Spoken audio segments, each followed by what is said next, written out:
সংকীর্ণ ব্রিজ ও ফুটপাত অবৈধ দখলের কারণে সারা বছর যানজট। আমাদের বিজয়নগর প্রতিনিধি মোহাম্মদ শামীম মিয়ার পাঠানো তথ্য ও ভিডিও চিত্রে দেখুন বিস্তারিত। ফুটপাত দখল করে অবৈধভাবে ব্যবহার করা নতুন কিছু নয়। ফুটপাত দখলের কারণে পথচারীদের হাঁটাচলা করতে যেমন অসুবিধা হয়, তেমনি সড়কে যানবাহন চলাচলেও তৈরি হয় ধীরগতি। সড়ক ঘেঁষে ফুটপাতের ওপর অবৈধ স্থাপনা যেমন তৈরি হয়, একইভাবে যেখানে সেখানে রাস্তা দখল করে গাড়ি পার্ক করেও রাখা হয়। এসব কারণে রাস্তায় প্রতিনিয়ত যানজট লেগেই থাকে। সংকীর্ণ পুরাতন জরাজীর্ণ ব্রিজ, একসাথে দুটি গাড়ি পার হতে পারে না। রাস্তার ওপর ফলমূল সহ নানান দোকান, গাড়ির চালকরা যেখানে সেখানে গাড়ি থামিয়ে যাত্রী ওঠানামা করান। সৃষ্টি হয় তীব্র যানজটের। প্রায় আধা কিলোমিটার পর্যন্ত লেগে থাকে গাড়ির সারি। চরম দুর্ভোগে যাত্রীরা।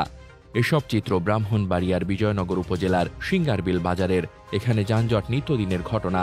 বিশেষ করে প্রত্যেক বৃহস্পতিবার খড়মপুর কল্লা শহীদের মাজারে ভক্তদের যাতায়াত বেশি থাকার কারণে দীর্ঘ জট লেগেই থাকে। সিঙ্গেল ব্রিজ 24 ঘন্টা এটা জাম থাকে। 24 ঘন্টা মূল কারণ হলো এই ব্রিজটা, তাই না? এই ব্রিজের কারণে জাম থাকে। এটা জাম তো 24 ঘন্টা সিঙ্গেল ব্রিজ এটা কোন লাগে যায় 400 জাম। আচ্ছা, কোন কোন টাইমে জামটা থাকে? 10টার পর থেকে আমরা সন্ধ্যা 7টা পর্যন্ত এ যেন গ্রামের মধ্যে শহরের দুর্ভোগ। এদিকে উপজেলার চান্দুর ইউনিয়নের আমতলী বাজারেও একই দুর্ভোগ। সারা বছর এখানে দীর্ঘ যানজট লেগেই থাকে। রাস্তা দখল করে মাছ, ফলমূল ও সবজি বিক্রি করাকে দায়ী করছেন অনেকেই। কেউ বা আবার রাস্তায় গাড়ি পার্কিং ও যত্রতত্র গাড়ি থামিয়ে যাত্রী ওঠানো নামানোকে দায়ী করছেন। যাত্রীরা জানান, যানজটের কারণে অনেক গুরুত্বপূর্ণ সময় তাদের নষ্ট হয়। অনেক সময় জরুরি রোগী নিয়ে যথাসময়ে হসপিটালে যাওয়া যায় না।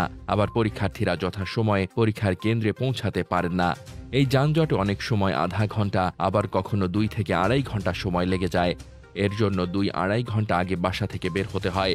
গাড়ি চালকরা জানান, এই যানজটের কারণে 2-3 ঘন্টা সময় চলে যায়। এতে তাদের অনেক ক্ষতি হয়। এই যন্ত্রণাদায়ক যানজট থেকে মুক্তি চান সকলেই। মোহাম্মদ শামীম রেজা, নিউজ ডেস্ক, দৈনিক খোলা চোখ।